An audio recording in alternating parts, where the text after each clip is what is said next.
Hello tout le monde, nouvelle semaine, nouvelle vidéo. Il s'agit de mes favoris du mois de mars que je te filme pour une fois très proche du premier parce que je te les ai filmés dans la semaine. Donc pour te dire, je suis vraiment à la toute fin de ce que j'ai vu et lu ce mois-ci. D'ailleurs, j'ai pas lu énormément, je crois que j'ai lu 4 ou 5 romans. Je t'en ai sélectionné quand même 3 parce qu'ils m'ont énormément plu. Au niveau série, j'en ai vu beaucoup plus, mais je t'en ai sélectionné 3 aussi. Et je t'ai sélectionné 2 films, pour une fois que je vois des films, parce que le troisième que j'ai vu était pas terrible. Pour pas dire qu'il m'a extrêmement déçu, je t'en ai parlé dans les wikivlogs, alors n'hésite pas à y aller, je t'en ai parlé, j'ai été extrêmement déçue. Bref, on va arrêter de parler là, et on va commencer tout de suite par mes lectures du mois.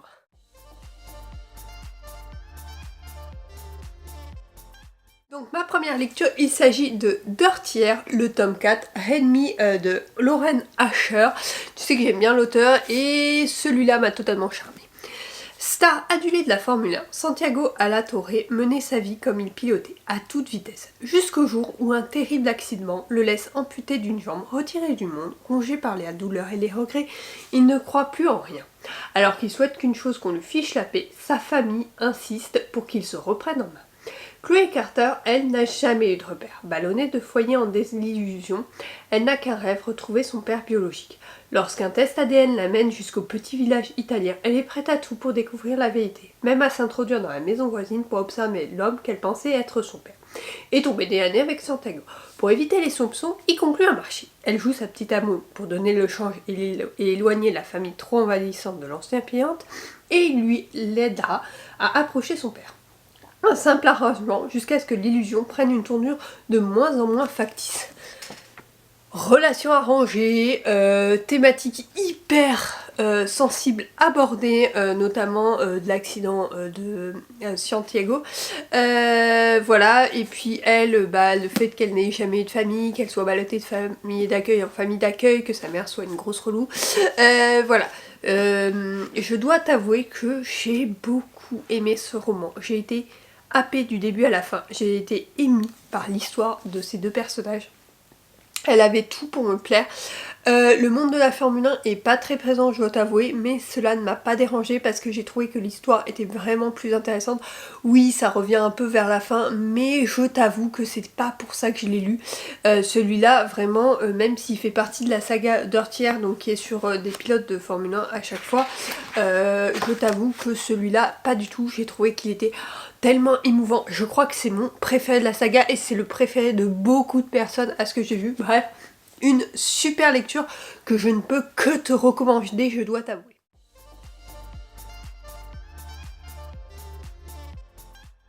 Dans le genre j'ai adoré, il y a le dernier Hannah Hum, donc le tome 1 de Go of the Game The Striker.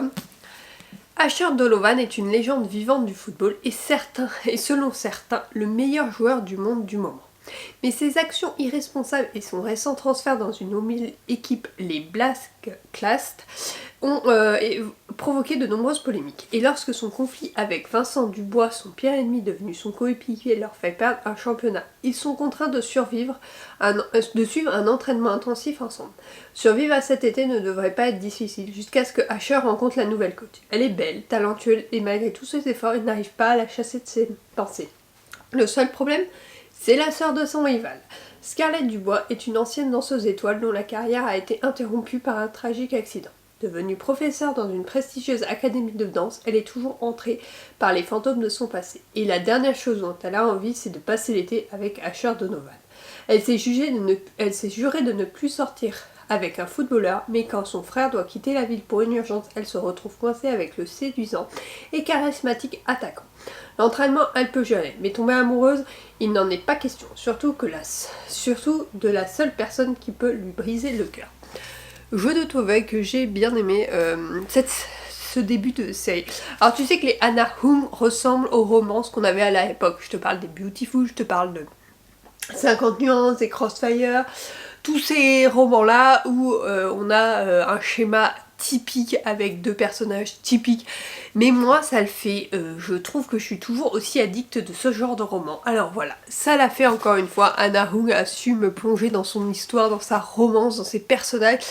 Je dois t'avouer qu'il y a aussi le côté footballeur et danseur qui sont plutôt pas mal. Alors footballeur on l'a pas trop présent, par contre danseuse, enfin pour la danseuse on l'a plus parce que Scarlett, on a plus son passé qui revient de temps à autre et qui va venir mettre le trouble dans ses pensées en plus de la romance. Donc je dois t'avouer que j'ai été happée du début à la fin. C'est un roman que j'ai vraiment apprécié, donc je peux que te le recommander. Hannah Hung, tu sais que j'ai tous ces romans qui sont sortis en français. D'ailleurs, on a la suite de cette saga qui sort ce mois-ci, au mois d'avril, donc j'ai trop hâte. En tout cas, celui-là va rejoindre les autres de ceux que j'apprécie et j'ai hâte de lire les suivants qui sont à chaque fois sur des couples différents, donc ça permet que ça change et surtout qu'on se lasse pas. Donc vraiment j'ai aimé ce roman.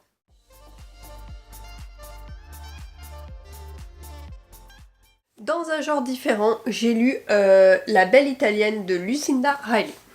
Rosa n'a que 11 ans lorsqu'elle pose les yeux pour la première fois sur Roberto Rossini. Un brillant ténor aussi beau que charismatique. La fillette se fait alors un serment. Un jour, elle l'épousera. Elle ignore qu'un douloureux secret lie déjà leur destin.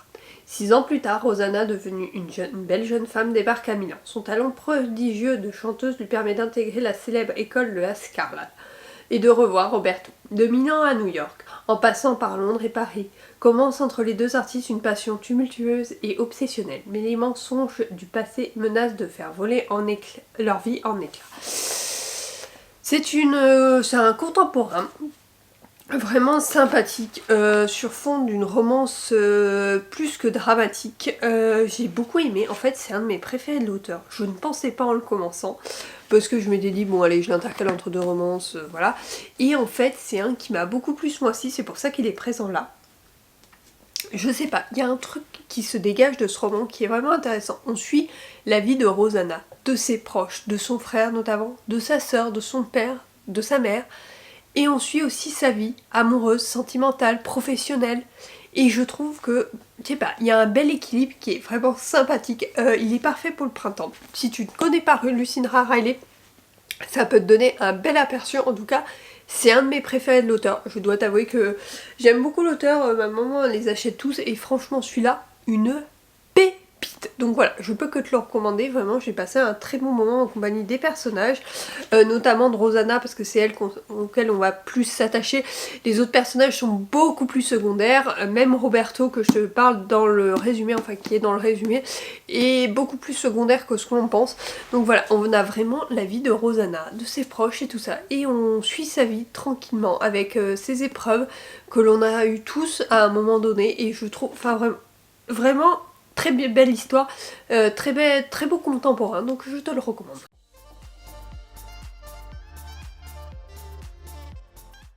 On va passer au film, donc j'en ai sélectionné deux. Les deux sont disponibles sur Netflix. Alors le premier c'est Demain est un autre jour. On suit Alex, une jeune femme un peu perdue, qui après la mort de sa mère décide de réaliser une liste de rêves qu'elle avait écrite enfant.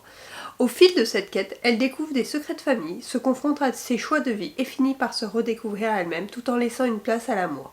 C'est une histoire à la fois émouvante, optimiste, sur le fait de reprendre en main sa vie.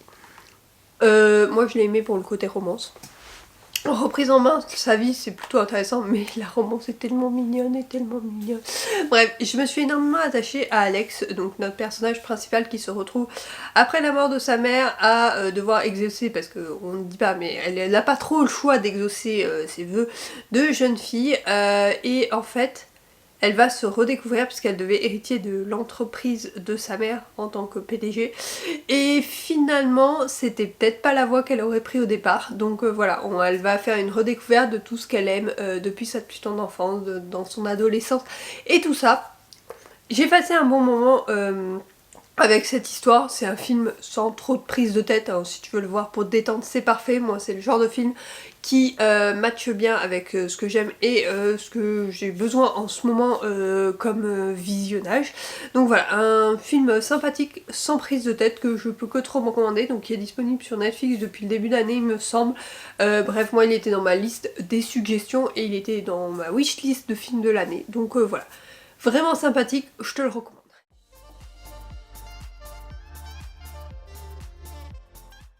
Un peu plus prise de tête, on a Persuasion, qui est une romance historique adaptée de Jane Austen, hein, comme tu te doutes. On y suit Anne Elliot, qui a renoncé à l'homme qu'elle aimait des années plus tôt sous la pression de son entourage. 8 ans après, il réapparaît dans sa vie, lui offrant une nouvelle chance. Anne doit alors choisir entre oublier le passé ou écouter ses sentiments et oser enfin vivre son histoire d'amour. Alors, c'est une adaptation plutôt moderne de ce roman. Je n'ai pas vu d'autres adaptations, mais je trouve vachement moderne par rapport à la période Jane Austen. Je n'ai pas lu le roman, je n'ai pas vu d'autres adaptations, mais cette adaptation était plutôt pas mal. J'ai bien aimé la façon dont l'actrice est aussi narratrice de l'histoire. C'est-à-dire que des fois elle s'adresse à ceux qui regardent le film, et j'ai trouvé ça extrêmement intéressant et plutôt original. Ça change d'un film linéaire. Là, des fois, elle s'adresse à nous en fait en regardant comme je te regarde là. Elle nous regarde et elle nous parle en expliquant les faits et ce qu'elle ressent un petit peu. Donc j'ai trouvé ça intéressant et ça change. C'est un peu plus prise de tête comme... comment on appelle comme film, parce que je trouve qu'il y a énormément de personnages et moi quand il y a beaucoup de personnages voilà, mais cela ne m'a pas empêché d'apprécier mon visionnage. En tout cas j'ai passé un très bon moment de visionnage en compagnie de ce film et de ses personnages. J'espère que j'en découvrirai d'autres avec Dakota, je sais plus son nom de famille, c'est celle qui joue dans 50 nuances, qui joue Anna, et vraiment je l'avais pas trop découvert dans trop d'autres films et je la trouve vraiment bien, et puis ce genre de rôle lui va à merveille, donc voilà. En tout cas moi j'ai pris beaucoup de plaisir à le voir et il est sur Netflix et tu verras, il est recommandé un peu partout. Enfin si tu regardes ce type de film romancé, il est vraiment recommandé partout, donc voilà, n'hésite pas.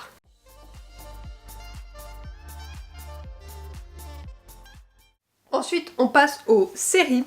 Donc la première, il s'agit de High Potential, la saison 2 que j'ai vue. Donc on poursuit l'histoire de Morgan, une femme au QI exceptionnel qui continue d'aider la police à résoudre des affaires complexes grâce à son esprit hors norme. Cette nouvelle saison approfondit davantage son passé, sa vie de famille et les conséquences de ses méthodes peu conventionnelles, tout en installant des enquêtes plus liées entre elles et une tonalité légèrement plus intense. Saison 1, j'avais beaucoup aimé. Saison 2, j'ai également aimé. Alors, c'est une adaptation d'une série française qui s'appelle HPI et qui est diffusée sur TF1 que je regarde aussi. Sauf que HPI, je m'y suis lassée parce que je trouve que Morgane est insupportable, je peux plus me la voir en peinture. Alors je regarde pour l'histoire de connaître la fin, mais j'ai énormément de mal. Par contre celle-là, je trouve que la Morgane est un peu plus lissée et un peu plus extravagante, du coup ça rend l'histoire un peu plus tenable et moins je vais la claquer au bout d'un moment, hein. Donc du coup voilà, elle est un peu plus posée, calme, elle a toujours son côté, elle réfléchit tout le temps, elle a toujours son côté un peu extravagant, mais elle est pas habillée comme une pouffe sur les enquêtes tout le temps, elle est habillée un peu spécialement, mais ça va. C'est plus si c'est histoire américaine, mais en fait je crois que je préfère cette version là à notre version française.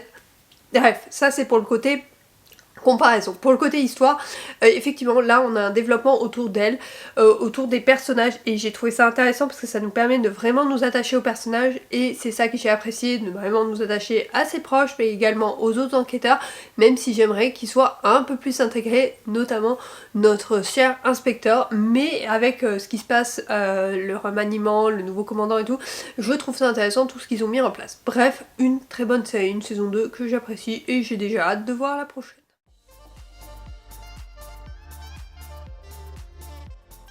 Ensuite, il est évident que j'allais te parler de la chronique des Bridgerton, la saison 4. Donc là, on se concentre sur Benedict Bridgerton. Donc inspirée d'un conte façon Cendrillon, elle raconte sa rencontre avec une jeune femme mystérieuse issue d'un milieu modeste. Entre romance, pression sociale et quête d'identité, cette saison promet une histoire plus artistique tout en conservant les intrigues mondaines et le regard de Lady Whistledown. Alors, il y a un côté proche du roman, il y a un côté que je trouve plus éloigné. Le côté proche du roman, bon bah c'est le roman, on connaît l'histoire, la romance, machin. Par contre le côté Lady Whistledown, je trouve qu'il a été un peu remanié par rapport au roman. Donc bon, j'ai pas été déçue fondamentalement, j'ai beaucoup aimé cette saison, c'est une de mes préférées avec la première. parce que j'aime bien comment Bénédicte a été amenée et tout ça, comment sa romance a été développée, bref j'ai apprécié. Après oui il y a quelques défauts par rapport au roman, on va pas se mentir, mais moi j'ai apprécié ce visionnage. Je trouve que certaines scènes auraient pu plus être développées pour nous permettre de vraiment apprécier notre visionnage, mais bon voilà, j'ai beaucoup aimé, j'ai un très bon souvenir de la saga, enfin de la série, et j'ai hâte de voir les prochains personnages. En tout cas Bénédicte, j'ai beaucoup aimé son histoire, mais j'avais déjà aimé beaucoup dans les romans, et là j'ai été replongée dedans. D'ailleurs ça me donne envie de relire la saga, je me suis dit ah j'aimerais bien la relire. Bon en même temps j'avance pas dans mes livres actuels donc je vais pas faire de la relecture tout de suite, mais voilà ça me donne envie de relire, et je suis curieuse de la suite de cette série qui sort je pense en 2027, donc on a largement le temps.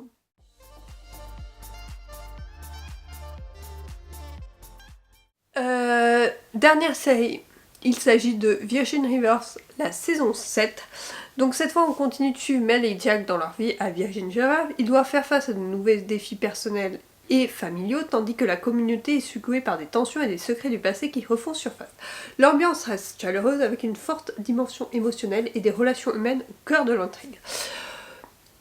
On reprend les intrigues, là on a l'abandon des enfants, on a plein de thématiques qui sont abordées, le fait de ne pas arriver à avoir un enfant, Jack et Mel qui vont partir en lune de miel, je sais plus comment elle s'appelle, qui va accoucher et qui va nous faire une dépression postpartum.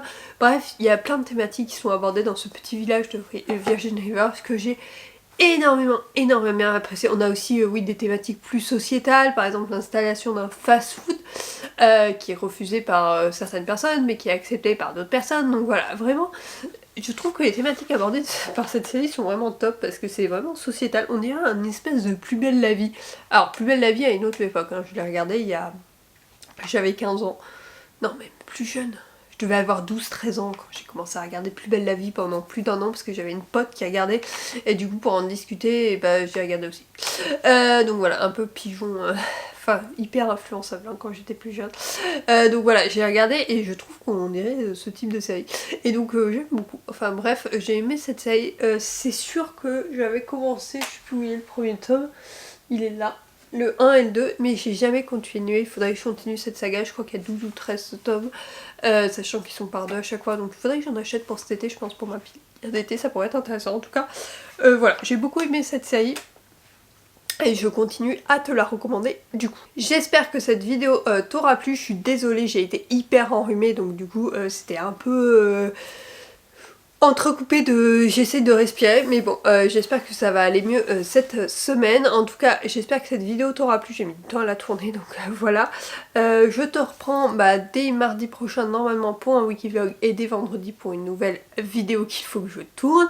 J'espère que cette vidéo t'aura plu, et sur ce... je te dis, n'hésite pas à me donner un commentaire tes favoris de ton mois en nouveau lecture, série, film. Et je te dis à la semaine prochaine pour une nouvelle vidéo. Bye!